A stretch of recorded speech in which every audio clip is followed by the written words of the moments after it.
Hello সবাইকে, আশা করি সবাই ভালো আছেন। আজকে আমি আপনাদের সাথে শেয়ার করব একটি ইউনিক কাস্টমাইজড অর্ডারটি ছিল কেটলির ওপরে করা। আমি সবার প্রথমে কেটলিটির ওপরে হোয়াইট রং দিয়ে দিই। আমি সবেতেই চেষ্টা করি হোয়াইট রংটা আগে দেওয়ার, কারণ হোয়াইট রং না দিলে কোনো রঙই ফুটে ওঠে না। তারপরে লাল রং দিয়ে বডিটি কালার করে দিই। যিনি অর্ডার দিয়েছিলেন তিনি বলেছিলেন যে কেটলিটির ওপরে যেন শুভ জন্মদিন লেখাটা লেখা থাকে, কারণ তিনি তার মিসেসকে এটা গিফট দিতে চান। আমি তার কথা মতন শুভ জন্মদিন লেখাটাকে লিখে তার আশেপাশে একটু ডিজাইন করে দিই।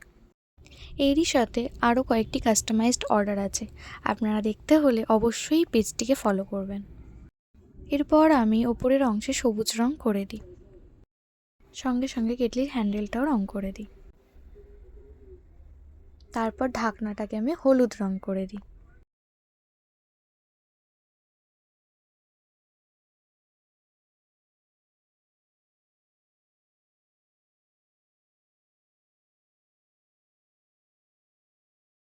এরপর পিন্টারেস্ট থেকে খুঁজে খুঁজে একটি কলকার ডিজাইন বার করি এবং করতে শুরু করে দিই।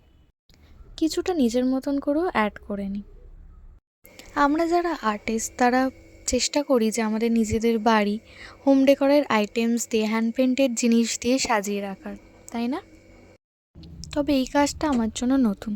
আমি দেখেছিলাম মেলায় বা কোনো এক্সিবিশনে বা পুজোতে যারা এই কেটলির ওপরে রং করছিল, তখন ভাবতাম যে পারবো কি পারবো না, চেষ্টা করে দেখব। তারপর দেখলাম আমার কাছে নিজেই একটা অর্ডার চলে এলো, তো আমিও ট্রাই করে নিলাম একবার।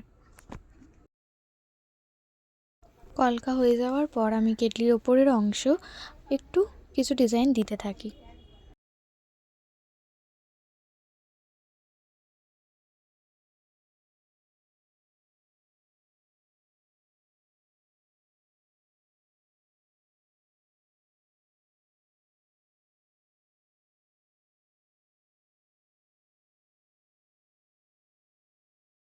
এবার পালা ঢাকনার। ঢাকনাতে ভাবছিলাম কী রং দেবো কী রং দেবো, তবে ভাবলাম একটু লাল রং, কারণ হলুদের ওপরে লালটা বেশি ফোটে। তো সেই মতন করে করতে শুরু করলাম। এরই মধ্যে বলে রাখি, আপনাদের কোনো কিছু কাস্টমাইজেশন করানোর হলে অবশ্যই আমাকে ইনবক্স করবেন। পাঞ্জাবিও বানানো হয়, কোনো হোম ডেকরের জিনিসও বানানো হয়, ফ্রিজ ম্যাগনেট, ক্যানভাস, সব কিছুই কাস্টমাইজ অ্যাভেলেবেল আছে।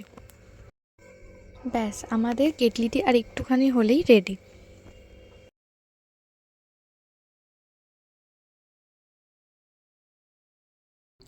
অবশ্যই আপনারা কমেন্ট সেকশনে জানাবেন আমার এই ছোট্ট হোম ডেকরের জিনিসটা আপনাদের সবার কেমন লেগেছে।